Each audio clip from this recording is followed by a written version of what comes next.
رحمت اللہ علیہ نے دعا بتلا دی، اماں نے وظیفہ پڑھ لیا، رات کو اماں وظیفہ پڑھ کے سوئی، خواب کے اندر کیا دیکھتی ہے؟ تارکول کا بچی نے لباس پہن رکھا ہے، جہنم کی آگ کی لپیٹوں میں ہے۔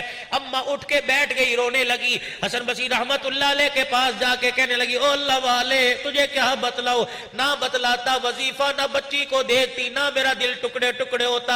اللہ والے نے فرمایا تو نے کیا دیکھا؟ کہنے لگی آپ نے پڑھنے کے لیے بتایا، میرے خواب میں یہ منظر دیکھا۔ حسن بصری کا دل بھی بڑا دکھا، ساری رات بچی کے لیے استغفار کرتے رہے۔ اگلا دن آیا، صبح ہوئی، دوپہر ہوئی، شام ہو گئی، رات کا وقت آیا۔ حسن بصری رحمت اللہ علیہ بستر پہ جا کے سوئے، خواب آیا، کیا دیکھتے ہیں؟ ایک حسین جمیل بچی آئی ہے، چہرہ بڑا پیارا، سبز رنگ کا لباس پہن رکھا ہے، جنت کے محل کے اندر، اللہ اکبر، مسیری پہ گوتکیے کے ساتھ ٹیک لگا کے بیٹھی ہے۔ حسن بصری کو مخاطب کر کے کہنے لگی مجھے پہچانتے ہو؟ کہنے لگے میں نہیں پہچانتا، میں نے تجھے نہیں دیکھا۔ کہنے لگی میں وہی لڑکی ہوں جس کی ماں کل روتی تیرے پاس آئی تھی۔ حسن بصری کہنے لگے تیری ماں نے تو تیرا کوئی اور حال بتایا تھا، یہاں تیرا کوئی اور حال نظر آ رہا ہے۔ رو کے کہنے لگی اے حسن، مسکرا کے کہنے لگی اے حسن بصری، اماں بھی سچی، تو بھی سچا، جو ماں نے دیکھا وہ بھی سچ، جو آج آپ دیکھ رہے ہو وہ بھی سچ ہے۔ حسن بصری میرے کالے کرتوتوں پہ کل رات مجھے عذاب قبر ہو رہا تھا، اللہ اکبر، ماں روتی تیرے پاس آئی، کوئی وسیلہ نظر نہ آیا۔ کل شام ایک آدمی اپنے کسی کام سے جا رہا تھا، قبرستان کی دیوار کے پاس سے گزرا، اس نے قبر والوں کو دیکھا، کوئی اس کا رشتہ دار اس قبرستان میں دفن نہیں تھا، اس نے قبر والوں کو دیکھا، پتہ نہیں اس کے دل میں کیا خیال آیا، اس نے گزرتے گزرتے درود ابراہیمی پڑھنا شروع کر دیا، یہاں تک کہ قبرستان پار کیا تو ایک مرتبہ درود شریف پڑھا، وہ تو پڑھ کے چلا گیا، اس کے درود کی برکت سے اللہ نے سب کا عذاب قبر معاف فرما دیا۔ مجھے بتاؤ جو رات کو 100 مرتبہ پڑھ کے سوئے گا اللہ کی قسم کبھی شرمندہ نہیں ہوئے گا، جو رات کو 1000 مرتبہ پڑھ کے سوئے گا کبھی شرمندہ نہیں ہوگا۔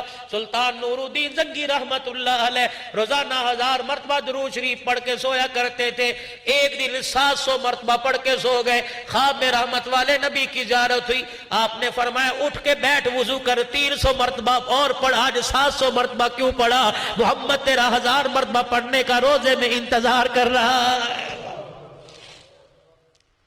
یہ تمہارے پشاور کا ساتھی کچھ سال پہلے مدینہ شریف کے اندر چلا گیا، جیب کٹ گئی، پیسہ کوئی نہیں، 3 دن ہو گئے، فاقے پہ فاقہ آ رہا ہے، پریشان ہو کے بیٹھا ہے، اللہ اکبر، روزانہ روزہ رسول صلی اللہ علیہ وسلم پہ حاضری بھرتا ہے، درود پڑھتا ہے، سلام پڑھتا ہے، اور کہتا ہے اللہ کے نبی تیرا مہمان ہوں، کیسی مہمان نوازی ہو رہی ہے، یہاں بھی آ کے غیروں کے آگے ہاتھ پھیلاؤں تو تیری مہمان نوازی پہ حرف آئے گا، مر جاؤں گا کسی کے آگے ہاتھ نہیں پھیلاؤں گا۔ اللہ اکبر، عشاء کی نماز پڑھ کے اپنے ہوٹل میں چلا گیا، بھوکا لیٹ گیا، درود پڑھتے پڑھتے لیٹ گیا، خواب میں رحمت والے نبی کی زیارت ہوئی، اللہ اکبر، آپ نے فرمایا گھبرانا، صبح دیکھ میری مہمان نوازی کیسے ہوتی ہے، مدینے کے بازار میں چلے جانا، فلانے بازار میں فلانا کپڑے کا تاجر بیٹھا ہے، جب وہ دکان کھلے اسے جا کے میرا سلام کہہ دینا، اور کہہ دینا اللہ کے نبی نے آپ تیرے پاس مجھے بھیجا ہے۔ روزانہ جو رات کو 100 مرتبہ درود شریف پڑھتا ہے، جس کا تجھے پتا، مجھے پتا، میرے خدا کو پتا، تیری بیوی کو پتا، کوئی نہیں، جا کے مبارکباد دے دینا، تیرا درود شریف پڑھنا میرے دربار میں قبول ہو جاتا ہے۔ اللہ اکبر، مدینے کے بازار میں چلا گیا، اس حاجی نے دیکھا دکان کھلی، عربی دکان پر آیا، دکان کا شٹر کھولا اور آ کے اپنی سیٹ کے اوپر بیٹھ گیا۔ وہ حاجی اس اللہ اکبر اس انداز میں چلا گیا جیسے کیسے اس نے باتیں کی، عربی آتی یا نہیں آتی تھی، جیسے بات کر کے اسے سمجھایا، اللہ اکبر، اس 100 مرتبہ درود شریف پڑھنے والے کے آنکھ میں آنسو آ گئے، دکان کا گلہ کھولا اور کہنے لگا مجھے اتنا بتا دے، میرا نام حضور نے اپنی زبان سے لیا تھا؟ کہا ہاں تیرا نام لیا تھا۔ دکان کے گلے میں ہاتھ ڈالا، جو کچھ آیا جھولی میں ڈال دیا، پھر کہنے لگا مجھے ایک مرتبہ اور بتا دے، مجھ نکمے کا نام حضور نے لیا تھا؟ کہا ہاں میرا نام لیا تھا۔ پھر مال اٹھایا، پھر گود میں ڈال دیا، 3-4 مرتبہ ایسے کہنے لگا، لینے والا تنگ آ گیا، کہنے لگا تجھے کس طرح بتاؤں تیرا نام لیا تھا؟